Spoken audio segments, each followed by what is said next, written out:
Good afternoon, everyone. I am Christine Ashley Disquitado Luna, and I am going to report about the socio-emotional development of primary schoolers, ages from 6 to 12 years old, also known as the school age.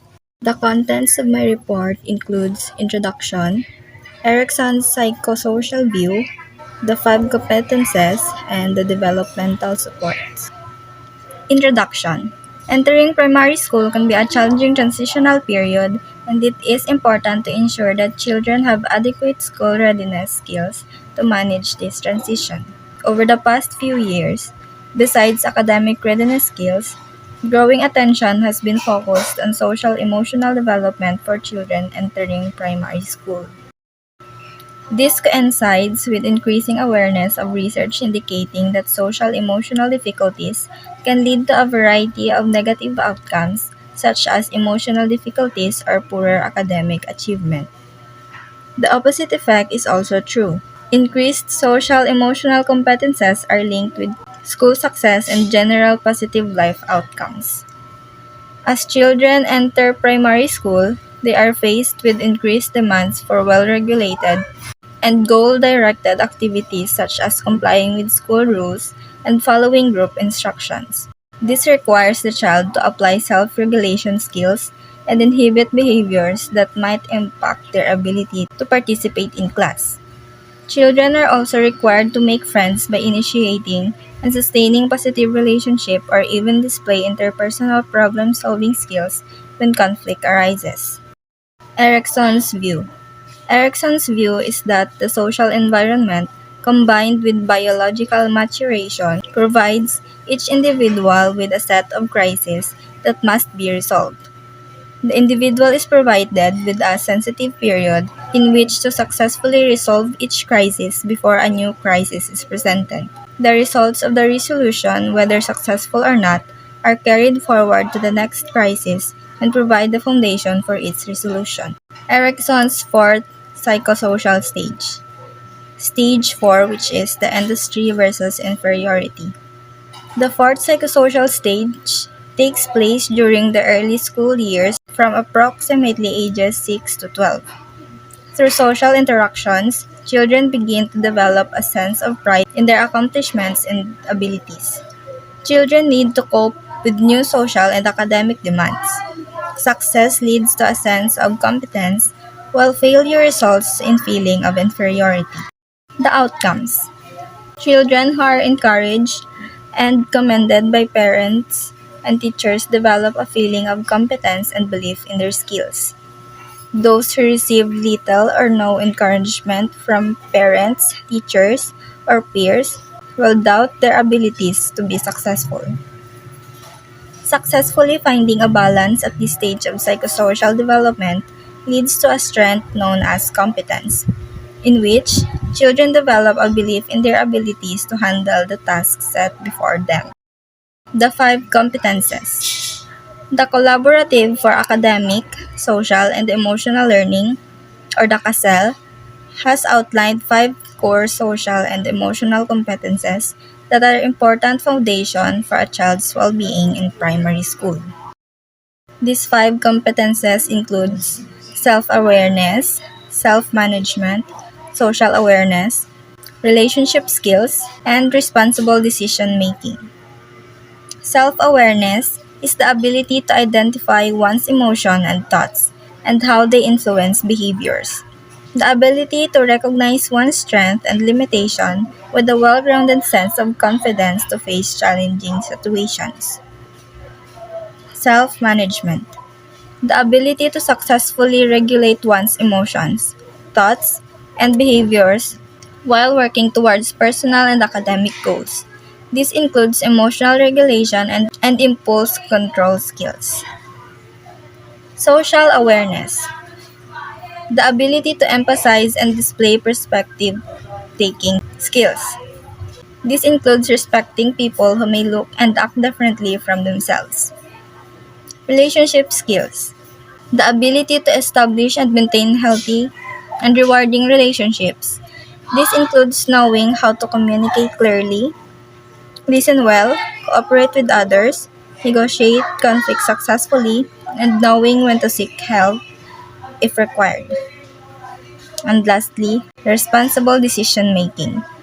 The ability to make constructive choices about the personal behavior and social interaction. This includes the ability to identify, analyze, and problem solve when faced with interpersonal conflict. These five social emotional competences should be viewed in the context of the child's developmental age. During the early primary school years, children can be expected to display the following behaviors.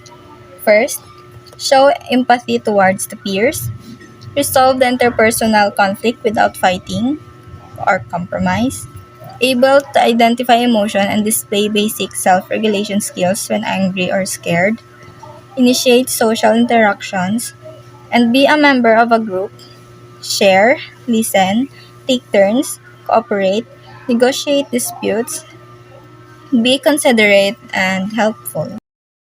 Influence of environment to primary schoolers' socio-emotional development.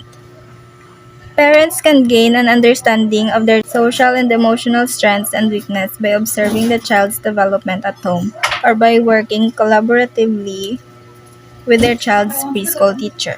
The home environment provides the first step into emotional and social development as children learn to manage strong emotions like anger or fear and navigate around interpersonal relationships such as siblings. The preschool environment provides a supportive setting where children have opportunities to practice emotional regulation and social skills with their peers. For example, learning how to take turns, share, and play cooperatively with their peers. Strategies to support child's social emotional development. First, be a role model. Children learn about emotions and how to express them appropriately by watching others, especially their main caregivers. Demonstrating calmness and staying in control of your own feelings provides a positive blueprint for your child to learn from. Showing children how you manage emotions helps them learn from your example. Second, listen and validate your child's emotional experience. Acknowledging and naming the emotions your child is feeling helps them to identify their own feelings. Example, saying, "It sounds like you're very angry, would you like to tell me more?" Will encourage your child to share about his emotional experience. Third, be aware of your nonverbal communication. Showing an interest in your child's emotional experience by having a positive facial expression, relaxed body posture, being at the same level as your child, and speaking in calm tone. This communicates a connection with your child's emotional experience. View emotions as teachable moments. Children learn how to manage emotions through practice, and it is important to view your child's emotional experience as opportunities to teach your child how to manage overwhelming emotions such as fear or anger. Fifth, provide opportunities for practice. Arrange for play dates or expose your child to different social situations where they get to practice their social skills. Sixth, encourage perspective taking. Ask questions that encourage your child to put themselves in someone else's shoes. This helps children realize the impact of their behaviors on other people's feelings and encourages them to consider other people's feelings. 7. Scaffold social interactions without taking over. Children may initially require adult support and facilitation in new social situations. It would be helpful to problem solve and encourage your child to think through common social difficulties they encounter daily. Give them space to resolve their own social difficulties, but be ready to offer help if they require it. 8. Focus on the positive. Encourage and acknowledge positive social behaviors when you catch your child displaying them. For example, when you see them sharing, taking turns, and showing empathy towards others. Ninth, set clear boundaries on inappropriate behaviors. It is normal to experience a range of emotions such as anger or sadness. However, there are appropriate behaviors such as hurting others, hurting themselves, or destroying property. It is important to acknowledge all feelings, but not all behaviors are appropriate. That's all, and thank you for listening.